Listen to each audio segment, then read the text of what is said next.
বর্তমান সময়ে আমি আপনাদের মাধ্যমে দেশবাসীকে জানিয়ে দিতে চাই, বর্তমান এই করুণ পরিস্থিতিতে অবশ্যই আমরা করোনা ভাইরাস থেকে মুক্ত থাকতে ডাক্তারের যে পরামর্শ রয়েছে তা অবশ্যই মেনে চলতে হবে। মাস্ক ইউজ করা, হাত সাবান দিয়ে ধৌত করা এবং অযথা চোখ, কান আর মুখে হাত না দেওয়া, সাথে সাথে জনসমাবেশ থেকে বিরত থাকা। এইসব মেনে চলার পরেও আমরা মুসলমান, আমাদের প্রাণ আল কোরআন, সেই জন্য কোরআনুল কারীম আমাদের সংবিধান, আমাদের চলার পাথেয়। তারই ধারাবাহিকতায় কোরআন হচ্ছে আমাদের সকল রোগের অন্যতম চিকিৎসার একমাত্রই মাধ্যম হিসেবে আমরা বিবেচনা করতে পারি। এরই আলোকে আমরা হাদিসে নববীর দিকে যদি তাকাই, ইমাম হাকিম মুস্তাদরাকের মধ্যে সহিহ হাদিস বর্ণনা করতে গিয়ে বলেন, ক্বালা রাসূলুল্লাহ সাল্লাল্লাহু আলাইহি ওয়াসাল্লাম, রাসূল পাক ইরশাদ করেন, আলাইকুম বিশিফাতাইন, তোমাদের জন্য দুইটি শেফা রয়েছে, আল আসল ওয়াল কোরআন। একটি হচ্ছে মধু, দৈনন্দিন মধু পান করা, ওয়াল কোরআন, এবং দৈনন্দিন কোরআন তেলাওয়াত করা। এরই ধারাবাহিকতায় কোরআনকে যদি আমরা সকল ভাইরাস, সকল রোগের চিকিৎসা হিসেবে ধরি, তাহলে হাদিসে নববীর আলোকে ৩-৪টি মাধ্যমে আমরা নিজেদের মানসিক, শারীরিক চিকিৎসায় কোরআনকে ইউজ করতে পারি। আমরা যদি বুখারী শরীফের হাদিসের দিকে তাকাই, উম্মুল মুমিনিন মা আয়েশা সিদ্দিকা রাদিয়াল্লাহু তাআলা আনহা ইরশাদ করেন, কানা রাসূলুল্লাহ সাল্লাল্লাহু আলাইহি ওয়াসাল্লাম ইযা আওয়া ইলা ফিরাশিহি নাফাসা ফি কাফাইহি বিকুল হুয়াল্লাহু আহাদ ওয়াল মুআফফিজাতাইন জামিআ সুম্মা ইয়ামসাহু বিহিমা ওয়াজহাহু ওয়া মা বালাগাত ইয়াদাহু মিন জাসাদিহি।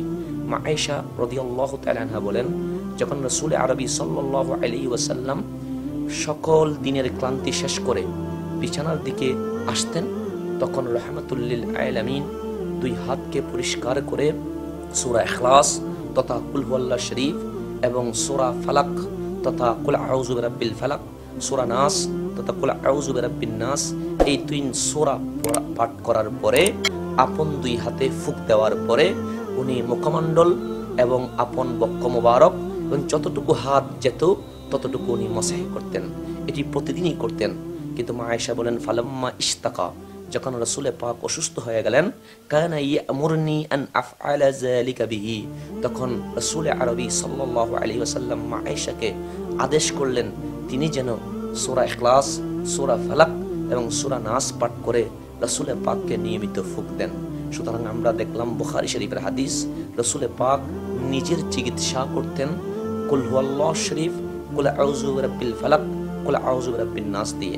আমরা আরেকটি হাদিস যদি দেখি, এটা উম্মুল মুমিনিন মা আয়েশা রাদিয়াল্লাহু তাআলা আনহা থেকে বর্ণিত, রাসূল আরবি সাল্লাল্লাহু আলাইহি ওয়াসাল্লাম ইযা মারিদা আহাদুন মিন আহলিহি, যখন রাসূল পাকের কোনো পরিবারের সদস্য অসুস্থ হতেন, নাফাসা আলাইহি বিল মুআফফিজাত, তখন রাসূল পাক চিকিৎসা করতেন কুল হুয়াল্লাহু আহাদ, কুল আউযু বিরাব্বিল ফালাক, কুল আউযু বিরাব্বিন নাস, এই 3 সূরা পাঠ করে ফুঁক দেওয়ার মাধ্যমে রাসূল পাক চিকিৎসা করতেন।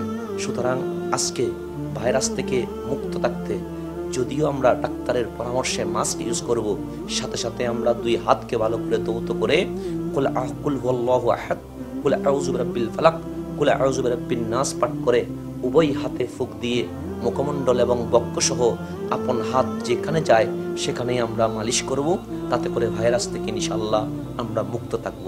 এটি হচ্ছে প্রথম নাম্বার চিকিৎসা। দ্বিতীয় মাধ্যম চিকিৎসা সেটি হচ্ছে আমরা দেখতে পাই সাহাবায়ে কেরাম যখন অসুস্থ হতেন অথবা পরিবার যদি অসুস্থ হতো, তখন ওনারা সূরা ফাতিহা পাঠ করে পানিতে ফুঁক দিয়ে নিয়মিত পান করতেন। সুতরাং আমরা সূরা ফাতিহা সবাই জানি, দৈনন্দিন 100 বার সূরা ফাতিহা পাঠ করব। সূরা ফাতিহা পাঠ করার আগে 11 বার, পরে 11 বার দরুদ শরীফ পড়ে আমরা পানি পান করব অথবা পাঠ করে আপন শরীরে ফুঁক দিব। ইনশাআল্লাহ আমরা ভাইরাস মুক্ত থাকবো। এটি হচ্ছে 2 নাম্বার চিকিৎসা। 3 নাম্বার যে চিকিৎসাটা আমরা করতে পারি, রব্বুল আলামিন ওনার আযাব থেকে বাঁচার জন্য বিভিন্ন নবীদের দোয়াগুলো আমাদেরকে শিখিয়ে দিয়েছেন। যেমন বাবা আদম আলাইহিস সালাম রব্বুল আলামিনের দরবারে ফরিয়াদ করেছিলেন, রব্বানা যালামনা আনফুসানা ওয়া ইন লাম তাগফির লানা ওয়া তারহামনা লানাকুনান্না মিনাল খাসিরিন। হযরত ইউনূস আলাইহিস সালাম দোয়া করতেন, লা ইলাহা ইল্লা আনতা সুবহানাকা ইন্নী কুনতু মিনাজ জালিমিন। এভাবে আমরা আরো দোয়া করতে পারি, রব্বানা আতিনা ফিদ দুনিয়া হাসানা ওয়া ফিল আখিরাতি হাসানা ওয়া কিনা আযাবান নার। এভাবে করে আমরা আরো দোয়া করতে পারি, রব্বি ইয়াসসির ওয়া লা তুআসসির ওয়া তাম্মিম আলাইনা বিল খায়র। কোরআনুল কারীমের যে সুন্দর সুন্দর দোয়া আছে, সেই দোয়াগুলোকে আমরা মাধ্যম করে রব্বুল আলামিনের দরবারে নিয়মিত ফরিয়াদ করতে পারি। এই তিনটি সিস্টেমে যদি আমরা আমাদের শরীর, আমাদের পরিবার, নিজের পরিবারের চিকিৎসা করি, আশা করি আমরা করোনা ভাইরাস মুক্ত থাকবো ইনশাআল্লাহ।